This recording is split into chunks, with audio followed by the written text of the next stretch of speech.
बिस्मिल्लाहिर्रहमानिर्रहीम। मोहतरम नाजरीन, अस्सलाम वालेकुम। आज की इस वीडियो में हम पेश करने जा रहे हैं नाफरमान औलाद को फरमा बरदार कैसे बनाना चाहिए। इस वीडियो को एंड तक जानने के लिए हमारे साथ रहिएगा। हजरत मोहम्मद सल्लल्लाहु अलैहि वसल्लम से पूछा गया कि मेरे हुस्ने सलूक का सबसे ज्यादा मुस्तहिक कौन है।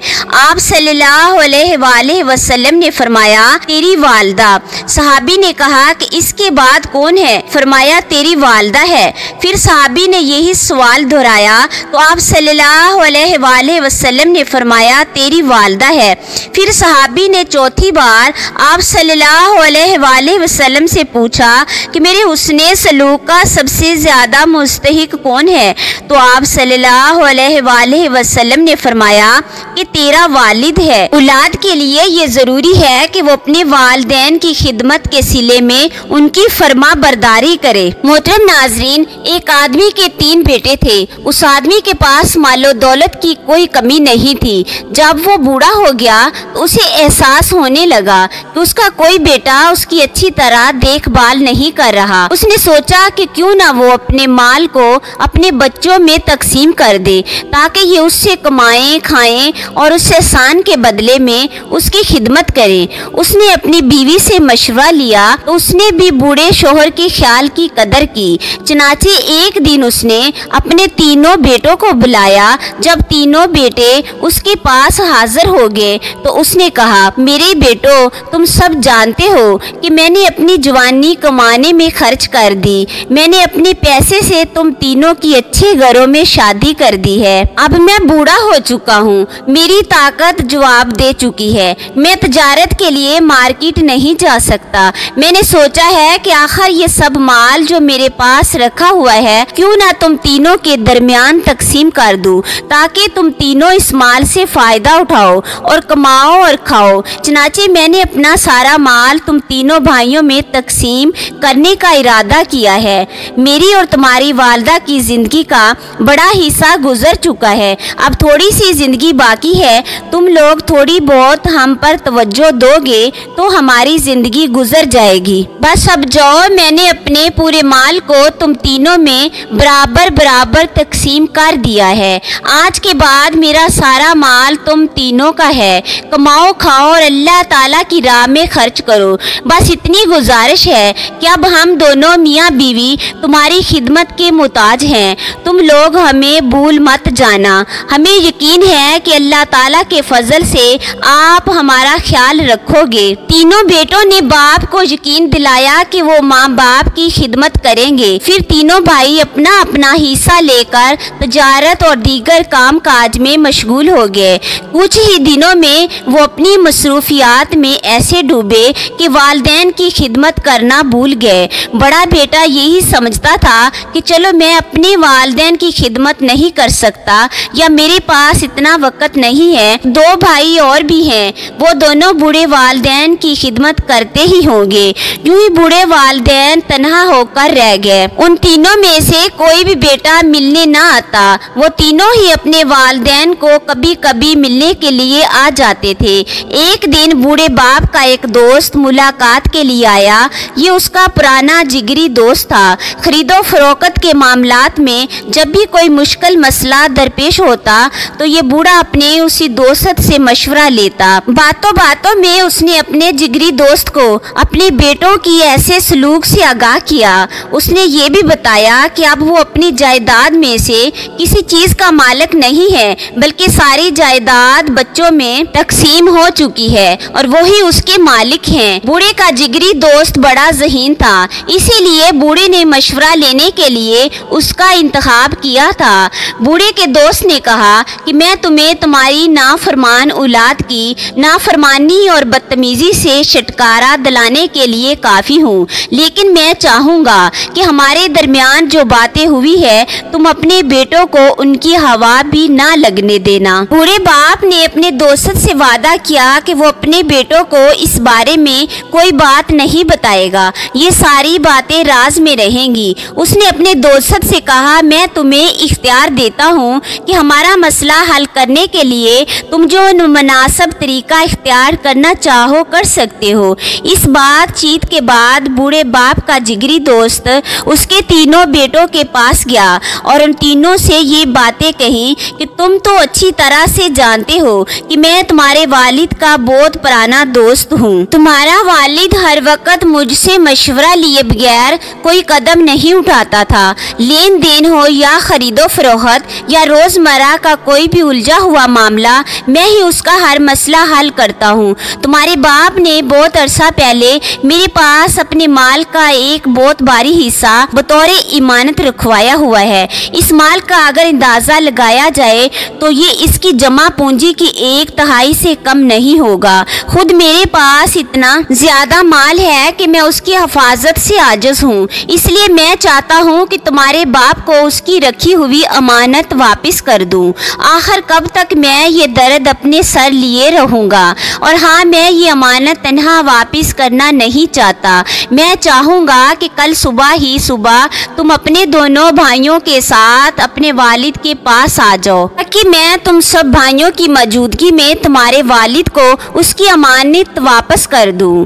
एक खास बात तुमसे ये कहना चाहूँगा, क्योंकि अब तुम्हारे वालिद बूढ़े हो गए हैं और उन्हें इस मालो जायदाद में कोई दिलचस्पी नहीं है, इसलिए वो शायद ये अमानत तुम भाइयों में से किसी एक के नाम करने वाले हैं। तुम में से जो उनकी ज्यादा से ज्यादा खिदमत करेगा वही इस माल का हकदार होगा। इसलिए मैंने तुम्हें ये राज बता दिया है कि तुम अपने वालिद की खिदमत में लग जाओ। मैंने तुम्हारे वालिद से तुम्हारे लिए तफरीकी कलामात सुने हैं। मुझे उम्मीद है कि तुम्हारे वालिद ये सारा माल तुम्हें ही देंगे और तुम माला माल हो जाओगे। और हाँ, मैंने जो बातें तुमसे बयान की है उसके बारे में अपने दूसरे दोनों भाइयों को बिल्कुल ना बताना, वरना वो ही इस माल के हकदार बन जाएंगे। बूढ़े बाप के जिगरी दोस्त ने ये बातें उसके तीनों बेटों में से हर एक के पास अलग अलग जाकर कही और तीनों बेटों को खूब सब्ज बाग दिखाए। सुबह हुई तो तीनों बेटे वक्त से पहले ही अपने वालिद के पास पहुंच चुके थे। उनमें से हर एक की ख्वाहिश थी कि वो अपने वालिद को खुश करने की गरज से सबसे पहले उसके पास पहुंचे। बाप का दोस्त भी वक्त पर पहुंच गया। वो ये देखकर हैरत में पड़ गया कि ये वही बेटे जो कई कई महीनों तक अपने बाप की खैरो खैरियत के लिए नहीं आते थे, आज माल की लालच में वक्त से पहले ही बाप के दरवाजे पर पहुंच गए हैं। उसके साथ 2 जवान आदमी भी थे जिन्होंने एक बहुत बड़ा संदूक उठा रखा था। हुक पर एक बड़ा और मजबूत ताला लगा कर बंद किया हुआ था। बूढ़े के साथी ने संदूक को तीनों बेटों के सामने उनके बाप को वापस करते हुए कहा, क्योंकि आपने ये दौलत मेरे पास बतौर अमानत रखवाई थी, अब मैं आपकी रखी हुई अमानत की मजीद हिफाजत करने से कासर हूँ, इसलिए आप अपने बेटों के सामने अपनी ये अमानत वापस ले लें। बूढ़े ने अपने साथी को तहनाई में ले जाकर पूछा,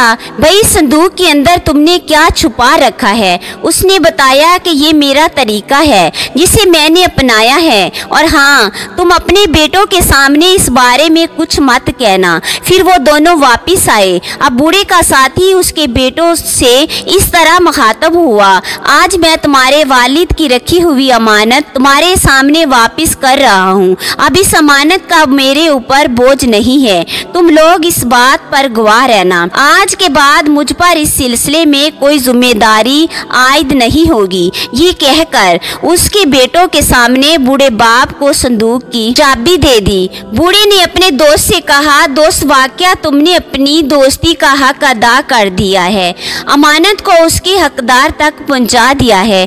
अल्लाह ताला तुम्हारा भला करे। दोस्त बोला, आपने पूरी जिंदगी में खैरो भलाई ही का काम किया है और मुझे मालूम है कि आप ये माल भी अपनी जायदाद की तरह अपने उन बच्चों में ही तकसीम कर देंगे। आप इनमें से जैसे चाहे वसीयत कर दें या सबको बराबर बराबर तकसीम कर दें या बाद में जैसे चाहे सारा माल दे देना। ये कहकर उसने सलाम किया और उससे रुखसत हो गया। उसके बाद बूढ़े के तीनों बेटों का ये हाल था कि वो सब के सब वफा के पैकर बने बाप के सामने खड़े थे। उनमें से हर एक की तमन्ना थी कि वो ही उस संदूक का हकदार है। बाप ने बेटों से कहा कि मैं अभी ये फैसला नहीं कर सकता कि ये संदूक तुम में से किसे दूं। अलबत्ता कुछ दिनों बाद इस संदूक के अंदर मैं एक वसीयत वसीयत अपने उस बेटे के नाम लिख कर रख दूंगा जिसे देना चाहूंगा। मेरे इंतकाल के बाद तुम लोग इसे खोलना और अंदर से जिसका नाम वसीयत निकलेगी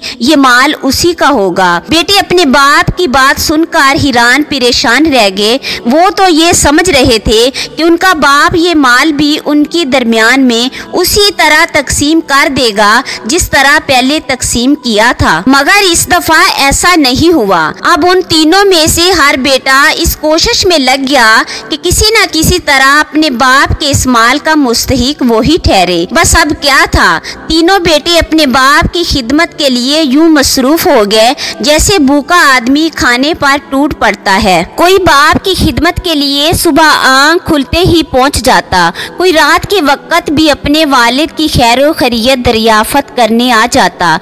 बूढ़ा बाप अपने बेटों के दिल की हकीकत अच्छी तरह समझता था। ये और बात है कि बस्ती के लोग ये समझते हैं कि उसके बेटे कितने वफादार और फर्माबरदार है। उन्हें क्या मालूम था कि ये सब कुछ माल की लालच में हो रहा है, वरना यही बाप 2-2 माह तक अपने बेटों की शक्ल देखने को तरस जाता था। बेटे आते रहे और बाप की खिदमत करते रहे। ये सिलसिला 2 साल तक चलता रहा। बेटे अपने दिल में सोचते कि हमारा बाप कब तक जिंदा रहेगा। इधर बाप बच्चों की खिदमत से बड़ी खुशी महसूस कर रहा था। 2 साल गुजरने के बाद आखिरकार वो वक्त आ ही गया जिसका बेटों को शिद्दत से इंतजार था। बाप का इंतकाल हो गया। कफन दफन की कार्रवाई मुकम्मल करने के बाद बेटों की यही तमन्ना थी कि जल्दी से जल्दी संदूक को खोला जाए और देखा जाए कि ये माल किसके नसीब में आया है। बेटों ने सोचा कि अगर बस्ती के लोगों को बुलाकर इस संदूक के बारे में कोई बातचीत की जाएगी तो जग में धूम मच जाएगी। चनाचे उन्होंने अपने वालिद के जिगरी दोस्त को बुलवाया और उसके सामने संदूक को खोलने की तजवीज़ रखी। उन्होंने संदूक की चाबी अपने वालिद के दोस्त के हवाले कर दी और कहा कि अब आप ही ताला खोलिए। तीनों के सांस अटके हुए थे। हर बेटे को यकीन था कि वसीयतनामा उसके नाम ही निकलेगा, क्योंकि उसने अपने वालिद की सबसे ज्यादा खिदमत की है। अब संदूक खुल चुका था। तीनों बेटे फटी फटी आंखों से संदूक को देख रहे थे। उन्हें अपनी आंखों पर यकीन नहीं आ रहा था। वो अपनी आंखें जोर जोर से मल रहे थे। उन्हें अपने आप पर शक गुजर रहा था कि कहीं उनकी आंखें धोखा तो नहीं दे रही, मगर जो हकीकत सामने थी उसमें अब तक कोई गुंजाइश नहीं थी। वो ये देखकर हक्के बक्के रह गए। इस संदूक में सोने चांदी के बजाय पत्थर भरे पड़े थे। उन्हें सख्त हैरत हो रही थी। संदूक में एक कागज रखा हुआ था। बाप के जिगरी दोस्त ने उसे खोलकर पढ़ना शुरू कर दिया। उसमें लिखा हुआ था, बिस्मिल्लाहिर्रहमानिर्रहीम। ये संदूक और इसके अंदर जो कुछ है इन नाफरमान और लालची बेटों के लिए है जिन्होंने वालिद के हुकूक अदा करने के लिए अपना फर्ज नहीं निभाया, बल्कि माल की लालच में अपने वालिद की खिदमत की। तीनों भाइयों के सर शर्म से झुक गए। उनके चेहरों पर जिल्लत और रसवाई की धूल उड़ रही थी। वो एक दूसरे की तरफ देख रहे थे और खुद अपने वजूद में शर्मिंदगी नदामत महसूस कर रहे थे। उन्हें अंदाजा हो गया कि ये उनके वालिद का काम नहीं है, बल्कि उनके जिगरी दोस्त की चाल थी। बाप के दोस्त ने कहना शुरू किया कि हाँ, इसका नाम तदबीर है। ये मेरा काम था। मैंने ही ये चाल चली थी। तुम्हारे बूढ़े वालिद ने मुझसे तुम्हारे बारे में शिकवा किया था कि तुम लोगों ने उसकी जायदाद से हिस्सा वसूल करने के बाद उसे बुला दिया, उसके हुकूक यकसर फरमोश कर बैठे। चनाचे मैंने ये तदबीर इख्तियार की ताकि मेरे दोस्त की खिदमत हो सके और तुम माल की लालच है में सही अपने वालिद की खिदमत करो। अपने वालिद के दोस्त की बातें सुनकर तीनों भाई बेहद शर्मिंदा हुए। उन्हें यकीन हो गया कि उन्होंने अपने वालिद की खिदमत में बड़ी कोताही की है। इसके बाद उन्हें जिंदगी भर ये एहसास खाता रहा कि उन्होंने अपने वालिद की खिदमत का फर्ज क्यों फरामोश कर दिया था। अल्लाह ताला वालिदैन के नाफरमानों को क़यामत के दिन बदला देगा। किसी को तो दुनिया में ही बदला मिल जाता है और किसी को आखिरत में, और वालिदैन के नाफरमानों को क़यामत के दिन जब जहन्नमी जहन्नम में चले जाएंगे और जन्नती जन्नत में चले जाएंगे, तो वालिदैन के नाफरमानों को जहन्नम में ऐसा दर्दनाक अजाब दिया जाएगा कि उसकी आवाज़ जन्नत में उसके वालिदैन सुनेंगे। वो फरिश्तों से पूछेंगे ये आवाज़ किसकी है, तो फरिश्ते उनको बताएंगे ये आवाज़ वो बदबख्त लोगों की है जो अपने वालिदैन की नाफरमानी दुनिया में किया करते थे, उनको जलीलो रसवा किया करते थे, उनकी खिदमत नहीं करते थे। ये लोग अपने वालिदैन के साथ बदतमीजी किया करते थे। अस्तगफिरुल्लाह। अल्लाह ताला से दुआ है कि हमारे वालिदैन की ज़िंदगी में बरकत अता फरमा दे और हमें अपने वालिदैन का फरमा बरदार बना दे। आमीन सुम्मा आमीन। मोहतरम अजीज दोस्तों, इस वीडियो को अपने दोस्तों और प्यारों तक शेयर कर दें। हो सकता है आपके एक शेयर से ये बात किसी के दिल में उतर जाए और हम सब के लिए सदका जारिया बन जाए। मैं उम्मीद करती हूँ आप दोस्तों को मेरी वीडियो पसंद आएगी और ऐसी मजीद वीडियोस देखने के लिए प्लीज मेरे चैनल को सब्सक्राइब करें, लाइक करें और एक प्यारा सा कमेंट कर दें। शुक्रिया।